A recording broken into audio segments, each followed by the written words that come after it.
કરચલિયાપરાના પોપટનગરમાં કાનાભાઈ ચૌહાણના રહેણાંક ઉપર ફરી એક વખત હુમલો થતાં પોલીસે ફરિયાદ નોંધવાની તજવીજ હાથ ધરી હતી।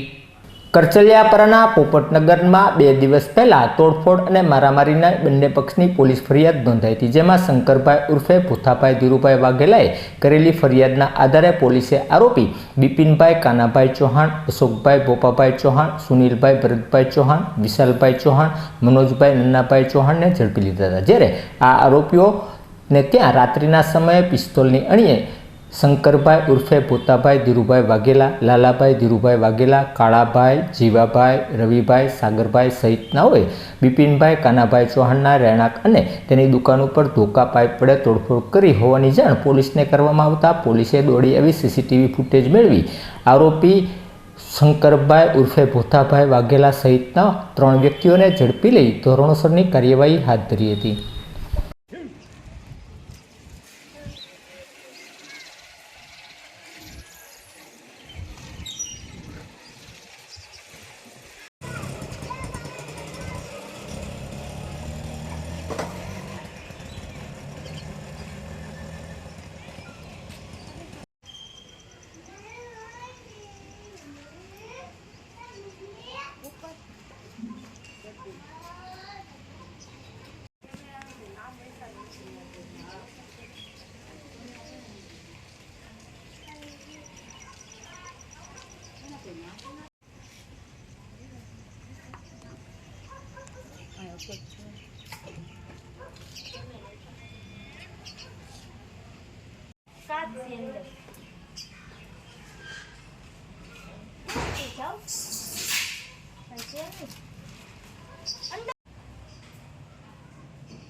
લઈ લીધું।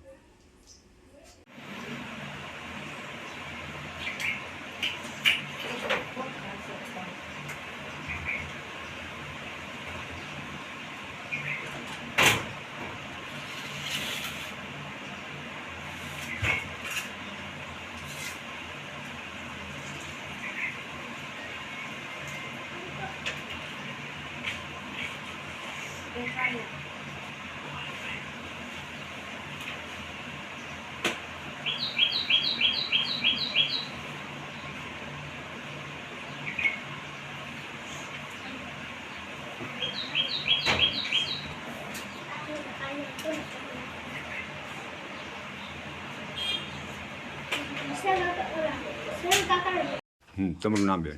મારું નામ મીના બિપિન ચૌહાણ।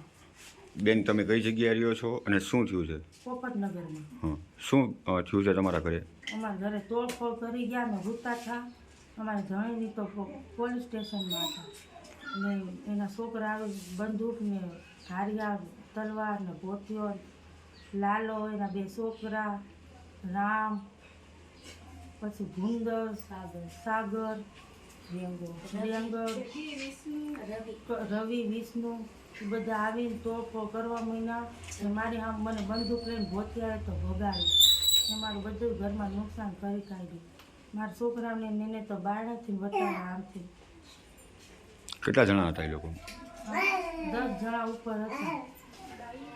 તમારું નામ બેન? મારું નામ ગીતા અશોક ચૌહાણ। બેન, આ કઈ જગ્યા પર પોપટનગર। શું થયું છે?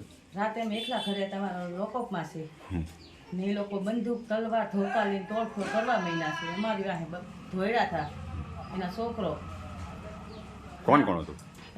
એક કાળો, ભોથિયો, લાલ્યો, સાગર, ગેંગો, વિષ્ણુ, જગી, જીવો, બાયુ ધોકા લઈને થયું, વર્ષા, હિરલ, પછી દૂધી, પરી, બીજી 2-3-4 બાયું નામ નથી આવતા, લક્ષ્મી બોલે। આવીને શું કર્યું અહીંયા? અમને ભગાડ્યા, ધોકા, તલવાર, બંદૂક લઈને બધું ઘરે ધોળફોળ કરી નાખ્યું। અમે કોઈ ઘરે ભયું હતા નહીં, અમારા લોકઅપમાં ભયું છે। એટલે લોકઅપમાં શું કામ છે? શેના કારણે આ માથાકૂટ થઈ છે? પેલા અમારા ઘરે એ લોકો તોડફોડ કરી ગયા, અમારા ઘરવાળા તાણે કોઈ નહોતા. પછી અમારા ઘરવાળાને ઘર પડી તાણે એના ઘર સુધી પોઈ ગયા. બળી મામલો એ પી જાય તાણે જાય તાણે આવે જ છે અહીંયા.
હેંગલ લેવા આટું તો હું ફેરવા બધી હેંગલનું થાય પછી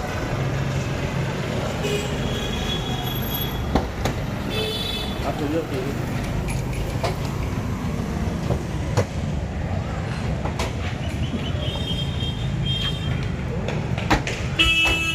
બેઠા કીધું